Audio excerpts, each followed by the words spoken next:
né, pegando aquilo que eu falei no início, a jornada espiritual tem a ver com transcendência, com superação. E a superação aqui não no sentido de uma guerra, uma batalha, eu preciso superar, não. Superação aqui é no sentido bem simples e prático. Ih, percebi essa bobagem.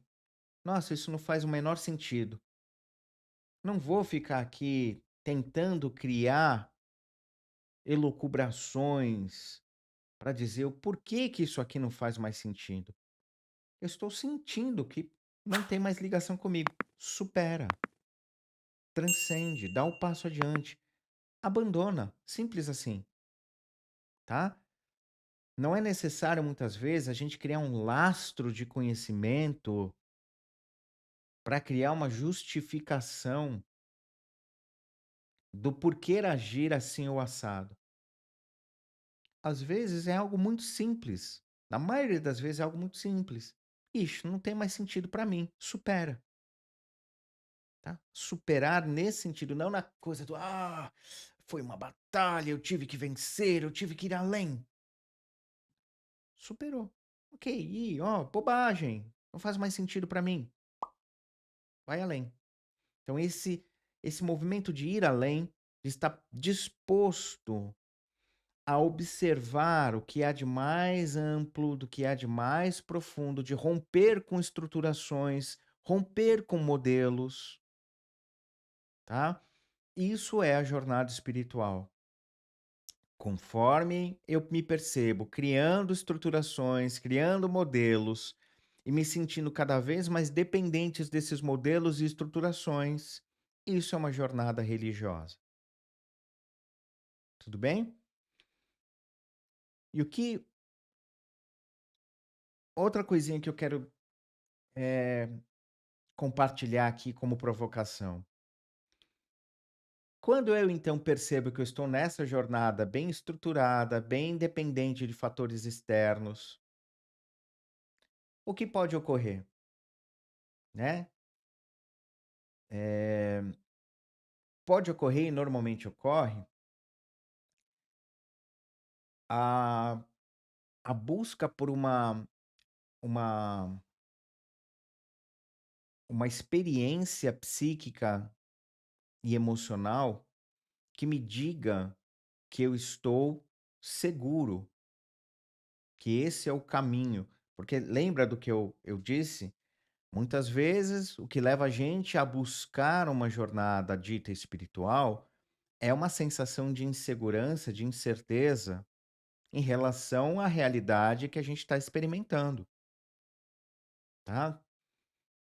Acabou o dinheiro, fui demitido, tô com problemas no matrimônio, ou sei lá, qualquer outro tipo de insegurança que se apresenta.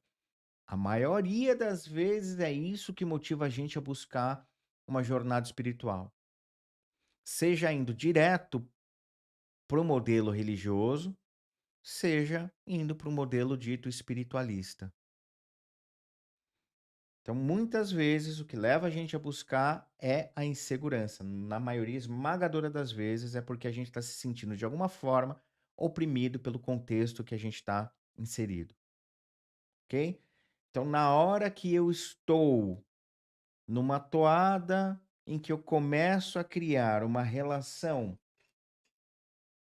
em que eu me sinto um pouco mais protegido das opressões do contexto, o, o que é mais comum de ocorrer é eu criar uma forma de proteger essa experiência.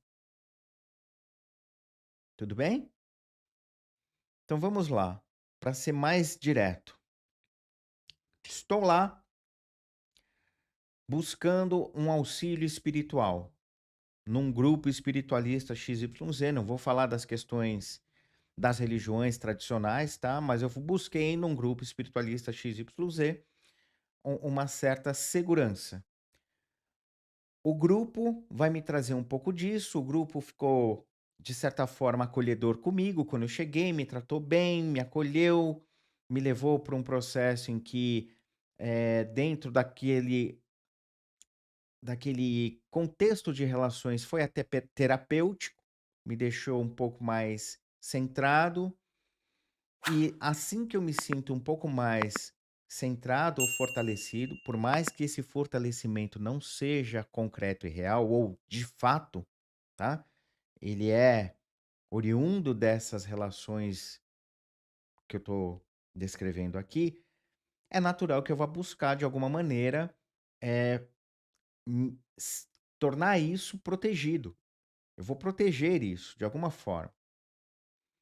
Então eu continuo frequentando aquele grupo XYZ, eu crio uma noção de importância para aquilo, porque aquilo de uma certa forma, né, tá me dando uma sensação de existência, tá? Eu me vejo ali numa identidade com o grupo, né?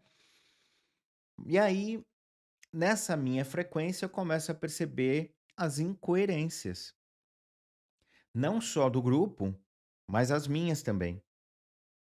Porque como o que o grupo propaga muitas vezes é um ideal, né, muitas vezes é aquilo que a gente acha que é bonitinho, né, que é o desejável. Na prática, a gente não tem o desejável. Nas relações humanas, muitas vezes, o desejável ele também é só uma forma, porque o que é concreto e palpável para a gente não é necessariamente aquilo que está como roupagem. A realidade é muito mais dura do que aquela roupagem. Enfim, eu e vocês, a gente vai perceber as incoerências de cada um de nós e as incoerências do grupo, as incoerências do conhecimento e por aí vai, né? Daquilo que é transmitido, por aí vai. O que é comum da gente fazer? É comum a gente começar a ressignificar essas percepções. Tá fazendo sentido isso para vocês? Então eu começo a perceber as minhas incoerências, começo a perceber as incoerências do grupo. O mais natural é eu ressignificar isso, é dar uma outra explicação, uma outra roupagem. Por quê? Porque isso, por mais que eu não tenha lucidez de que eu esteja fazendo isso, isso é o que protege, é um exercício de proteção, para ser mais correto aqui, é um exercício de proteção daquela sensação de pseudo-ordem que o grupo me deu até um pouquinho atrás, né. Até eu não perceber, até antes de eu perceber a incoerência, o grupo estava me dando a sensação de centramento, de pertencimento, emocionalmente eu estava um pouco mais organizado, eu estava conseguindo me identificar um pouco mais como um sujeito, né, eu estava conseguindo me nomear assim ou assado. Eu estava, por mais que na base ainda de uma ilusão, eu estava conseguindo construir algum tipo de lastro que me dava uma certa sensação de segurança para lidar com as opressões que o contexto ou que a realidade material concreta me traz, tá. Então, na hora que eu vou perceber essas incoerências, seja em mim ou no grupo, eu vou, sem pestanejar, começar a justificar, ressignificar, contar a mim mesmo, e muitas vezes o grupo conta a si uma historinha que equilibre as necessidades emocionais do grupo como um todo, e no nosso caso, pessoalmente, vai equilibrar isso para que os conflitos sejam apaziguados. Tudo bem? Faz sentido isso para vocês? Né? A Sônia fez um comentário aqui. Até descobrir que os problemas nunca acabam, né? A jornada espiritual nos ajuda a passar por esses momentos. Melhor a espiritualidade, nos dá suporte para continuar sempre em frente. Exato, né? A, a- Esses momentos de incoerência, de percepção das nossas incoerências e da incoerência dessa estrutura que a gente vem chamando de espiritualidade, né, vai fazer com que muitas vezes a gente crie essas ressignificações, e aí a gente tem 2 possibilidades, tá? Para ser bem mais correto aqui, a gente tem 2 possibilidades. Normalmente, na maioria esmagadora das vezes, a gente vai criar as ressignificações, tanto as pessoais quanto as do grupo em si. A gente vai começar a contar historinha para nós mesmos, tá? Então, nesse momento, as estruturações que levam um grupo ou a nós mesmos a enveredar para um caminho religioso começam a operar. Se já estavam operando, elas começam a operar com mais força, com mais combustível. Uma outra possibilidade é fazer um pouco disso que a Sônia falou. Epa, peraí. Não, não é isso que eu quero para mim. E aí você toma uma atitude em relação a isso. Você fala, nossa, eu percebi uma incoerência. Nossa, eu percebi outra incoerência. O que que eu faço em relação a isso? E aí é que eu quero deixar bem claro a vocês, é nesse momento que a gente confronta as nossas incoerências, ou as incoerências do grupo em que a gente está inserido, e é nesse momento que a gente vivencia a espiritualidade. É nesse momento em que a gente entra em confronto, não necessariamente em conflito, mas a gente confronta as incoerências, aquilo que não tem muito fundamento ou substancialidade, tá?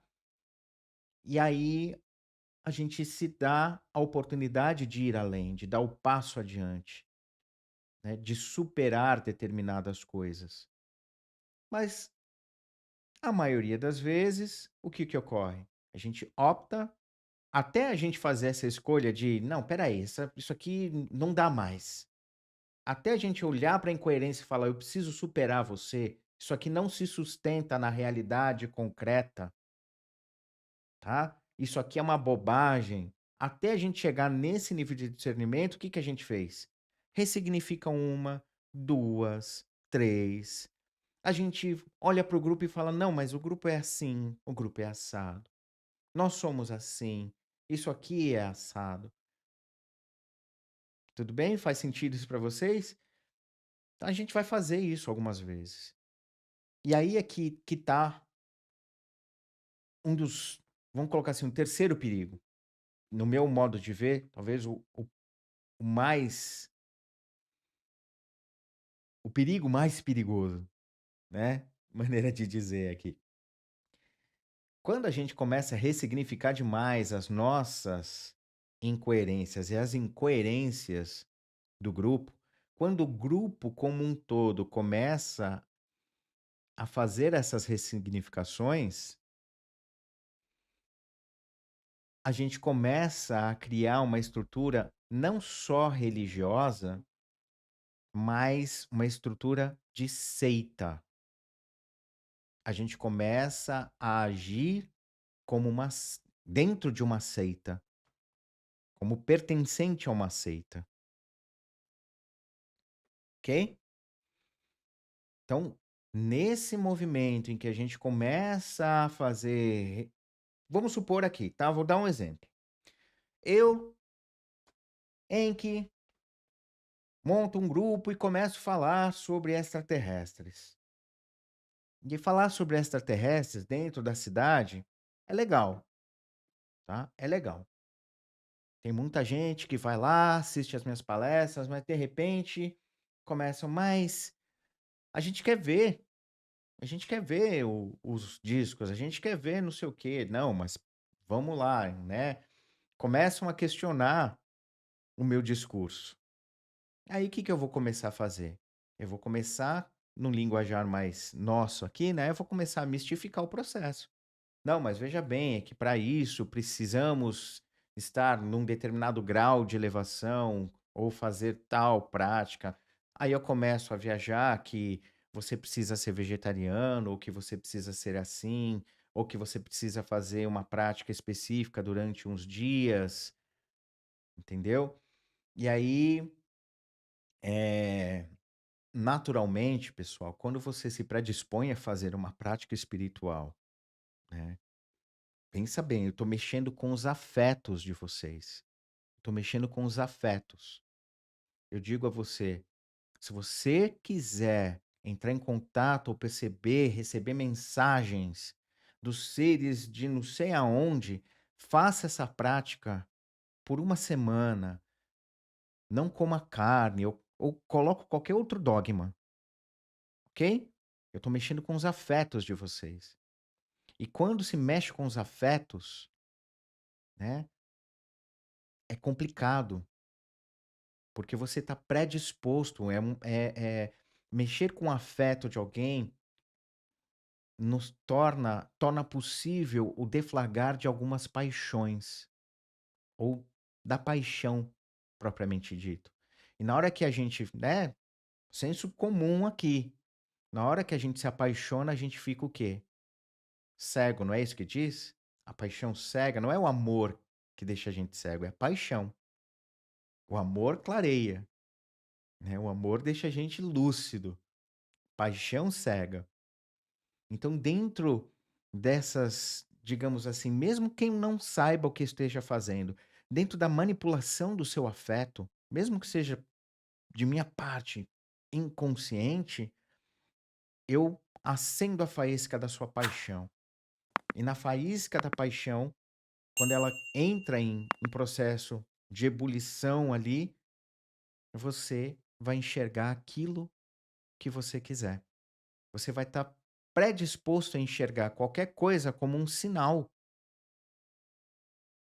ok? Você vai enxergar sinais. Então, além de você estar se predispondo a fazer uma prática espiritual todos os dias, firme, mudou a alimentação, é natural que você vai ficar mais sensível. É natural. Qualquer coisa que você perceba que destoe do seu senso comum de percepção, que até então não tinha essa sensibilidade, você vai dizer: "É um sinal". Você vai dizer: é uma comunicação". Não estou dizendo que não ocorram comunicações, claro que podem ocorrer. O que eu estou querendo dizer é que muitas vezes nós estamos embebidos dos nossos afetos, nós estamos apaixonados. E aí, a você que estava apaixonado e que sentiu alguma coisa porque simplesmente fez uma prática espiritual com mais afinco por um período de tempo e ficou um pouco mais sensível, ou seja, está percebendo mais informações do que normalmente você percebia, você vai dizer, viu? O Enki tinha razão. O Enki realmente percebe as coisas. Porque eu senti. Eu estou confirmando aquilo que ele falou. Tá? Não importa o que eu falei, tá, pessoal? Eu ou qualquer outro líder desse meu suposto exemplo, tá? No suposto não, nesse exemplo que eu estou dando aqui, fantasioso, eu sou o cara que estava ali manipulando afetos, que gerou paixão. E na hora que você tem uma experiência emocional X, por conta da sua paixão, você não vai perceber que foi uma leitura sua. Você não vai perceber que é um erro ou uma má interpretação. Você vai buscar o quê? Corroborar as suas expectativas. É viés de confirmação. E aí você vai dizer, o Enki, ele realmente tem uma conexão ali. Aí você já não é mais apenas um participante do grupo que estuda ou que fala sobre ufologia. Você já é um cara que entende o que o Enki está falando. Você é um cara que está sacando mais que os outros. Tudo bem? E aí você vai começar sem saber que está fazendo isso, sem saber, você vai começar a, junto com outros que tiveram experiências semelhantes, a construir aquilo que eu chamo de ressignificação das narrativas. Você vai tornar aquilo que, na verdade, é só uma fantasia não tem substancialidade no discurso do Enki, você vai começar a dar substancialidade e corpo para aquilo.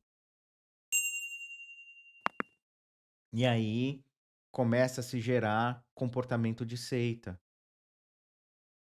Não, o Enki sabe, não, o Enki tem experiência. Não, mas o Enki falou, o Enki tem, né? Ele está em contato, tal. Não, eu já tive uma percepção, assim, mas o Enki que tem uma percepção direta. O Enki é que tem um contato com os caras. Eu só senti um pouquinho, porque é super avançado sentir o que o Enki sentiu. Né? O Enki faz um monte de prática XYZ. Aí quando você menos espera, tá assim. Criou-se uma hora em que qualquer coisa que o Enki fale é verdade. Começa a surgir a ideia do exclusivismo. Aquelas pessoas, lembra que eu falei que num determinado momento da estrutura religiosa, os próprios praticantes naturalmente começam a segregar e a criar suas próprias hierarquizações? Esse é o exemplo que eu estou dando a vocês. Né? Mexer com os afetos, mexer com esses afetos gera paixão. As pessoas apaixonadas ficam cegas. Elas se dedicam apaixonadamente ao objeto do seu estudo, fazendo, como eu dei no exemplo, uma prática XYZ. Aí elas vão ficar um pouco mais sensíveis, vão sentir alguma coisa e vão atribuir as suas percepções a algo espiritual. Não que não tenha isso, mas o que eu quero dizer é que a paixão vai ressignificar a percepção porque tem viés de confirmação. Eu tive um contato com um suposto ET. Eu recebi uma comunicação de um suposto ET. Tudo bem? Então, pessoas que tiveram experiências semelhantes ou pessoas que foram mais ou menos tão apaixonadas quanto eu vão ajudar a construir essa ideia de que a narrativa que eu, como o líder desse exemplo aqui, né, esteja falando a verdade. E aí se distancia entre aqueles que conseguem sentir as experiências que o Enki compartilha e aqueles que não sentem porcaria nenhuma. E também aqueles que falam, meu, isso aqui tá estranho. Não tem sentido o que está sendo dito. Não tem sentido, não tem fundamento. Olha só, é incoerente. Aí esses que começam a ver incoerência, esses que começam a achar estranho, o grupo que já está num comportamento de seita vai dizer: é assédio. Lembra? No início do dia eu falei: ó, o assédio e a obsessão não são os perigos de fato da jornada espiritual. O perigo concreto da nossa jornada espiritual é tudo isso que eu expliquei para vocês até agora.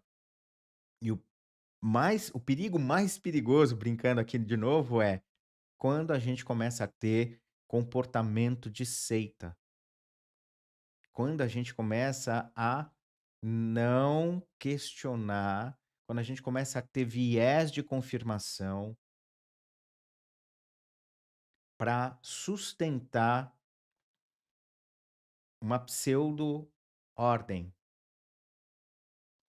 Tá fazendo sentido para vocês? Muitas vezes, quando a gente entra nesse viés de comportamento de seita, a gente cria uma bolha de realidade em que tudo aquilo que era pressão do contexto é visto como, eu vou usar um termo forte aqui, tá?